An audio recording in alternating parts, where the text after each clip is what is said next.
sa ating barangay Councilor sa Lungsod ng Pasig.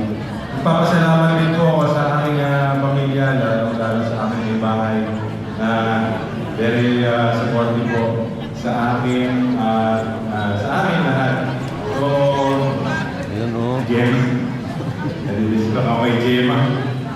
Ayan, maraming salamat po muli. Hindi ko na po pakakahabaan. Marami pa pong mga ilalatag na report ng ating punong barangay. Muli po, God bless po sa ating lahat at maraming salamat po sa oras nyo ngayong umaga.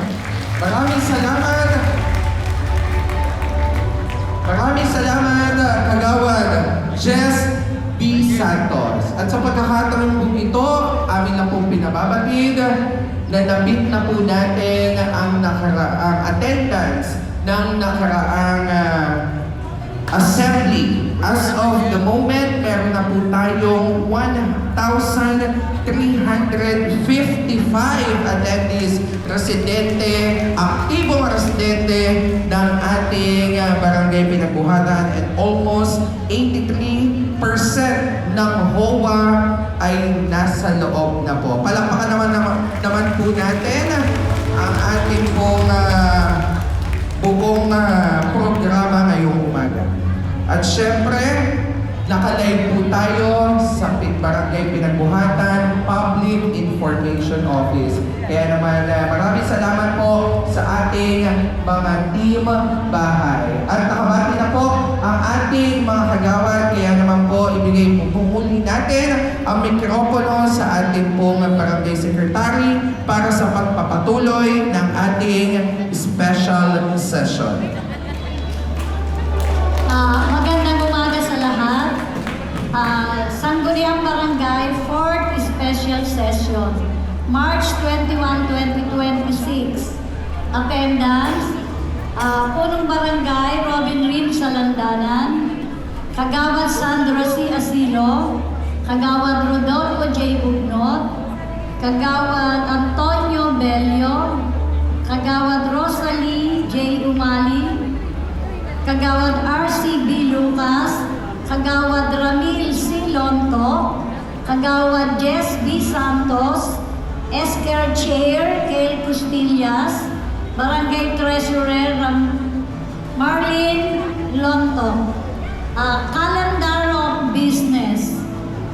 Number 1, third reading of Barangay Ordinance Number 1, Series of 2026. Number 2, third reading of Barangay Resolution Number 16, Series of 2026. At ang pinaka-importante po ay ang second semester State of Barangay Address. Ito nga po yung pag-uulat ng mga nagawang proyekto ng ating barangay. Nandito po kayong lahat at naka-live tayo at mag-umpisa na po tayo. Muli, magandang umaga sa ating lahat. Hinihingi ko po sa inyo ang patnubay para aprobahan para sa ikatlong pagbasa ang Barangay Resolution Number 16 Series of 2026. A resolution adopting, supporting, and implementing fire prevention and fire safety procedures in Barangay Pinagbuhatan in accordance with Republic Act Number 9514, otherwise known as the Fire Code of the Philippines of 2028. Meron po bang gusto pang tumutol sa resolution na ito? Wala na po? Meron po bang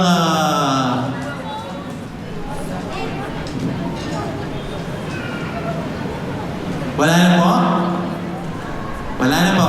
Akin pong hinihingi ang inyong gabay para aprobahan na. Meron po bang gustong mag-motion para sa approval ng ating resolution? Ibinumungkahi ko po na aprobahan ang resolution adopting, supporting, and implementing fire prevention and fire safety procedures in Barangay Pinagbuhatan in accordance with Republic Act Number 9514, otherwise known as the Fire Code of the Philippines of 2028. 2008 for the protection of lives and properties. Meron po bang gustong sumigot na? Second yung motion. Marami pong salamat. At ngayon po ay atin ang aaprobahan ang resolusyon na dating supporting and implementing fire prevention and fire safety procedures in Barangay Pinagbuhatan in accordance with Republic Act 9514, otherwise known as the Fire Code of the Philippines of 2028 is now approved. Madam Secretary, for the next.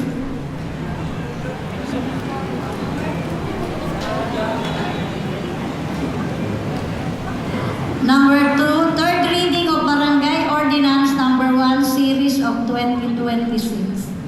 An ordinance adopting Pasig City Ordinance Number 11, Series of 2016, also known as the Migrant Registration Ordinance of Pasig City.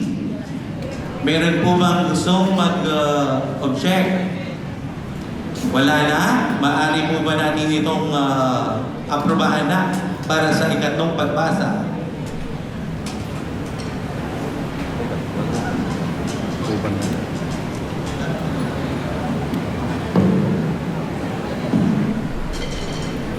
Motion for the approval of an ordinance adopting Pasig City Ordinance Number 11, Series of 2016, also known as the Migrant Registration Ordinance of Pasig City. So I move. Maraming salamat. Gusto kong iparinig sa lahat ang ordinansang inakda ng ating Kagawad R.C. Luca.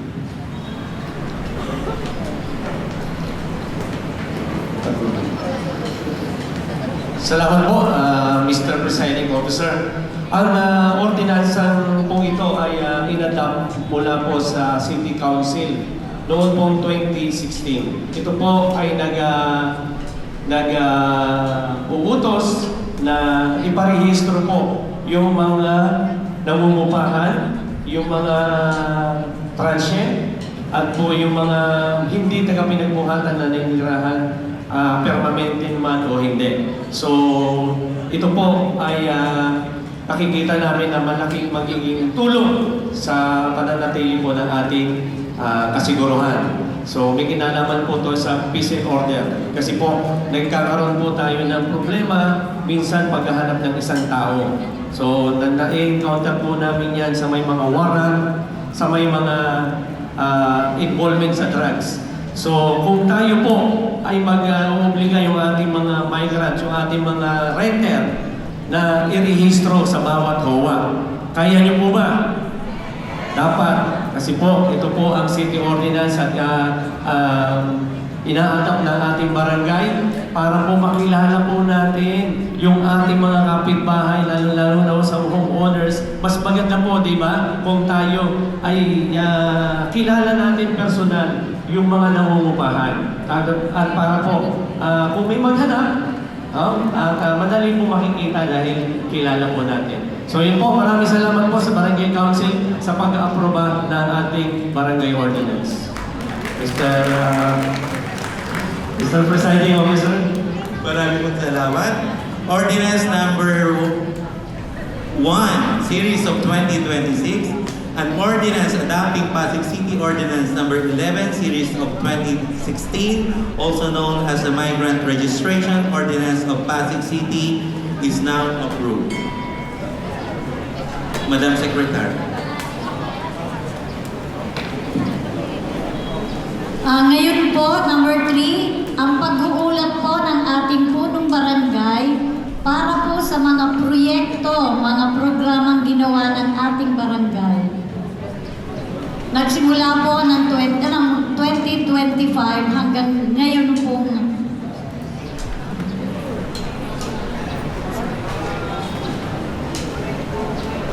Si SK muna. Maraming salamat po sa ating Barangay Council at of course sa ating Barangay Secretary Rebecca C. Infante. Para po sa pagpapatuloy, lubos pong nagpapasalamat ang ating Barangay Council sa mga sumusunod. Honorable Mayor Vico Soto, City Mayor of City of Pasig, Congressman Roman Congressman of the City of Pasig, Vice Mayor Robert Vincent Jude Jaworski. Ang ating mga City Council sa pamumuno ni Honorable Maria Luisa M. De Leon, palakpakan naman po natin. Honorable Marion Rosario M. Martirez, Honorable Noel L. Agustina, Honorable Warren B. Inocencio, Honorable Ronald Alan Raimundo, Honorable Ryan R. Enriquez, at syempre ang ating DILG City Director, Pasig City, Visitacion C. Martirez Sesufal. Ang Sangguniang Kabataan ay nagsisilbing tinig, lakas at pag-asa ng kabataang sektor.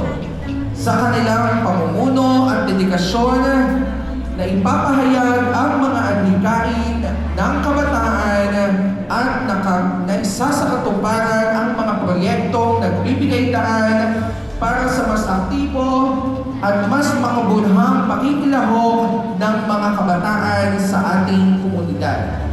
Mga kabarangay, ating pong tunghayan ang pag-uulat ng ating Sangguniang Kabataan para sa kanilang mga nagawang programa. Tawagin po natin ang ating pong SK Chairperson, Ex-Officio Member Sangguniang Panglungsod, Honorable Kay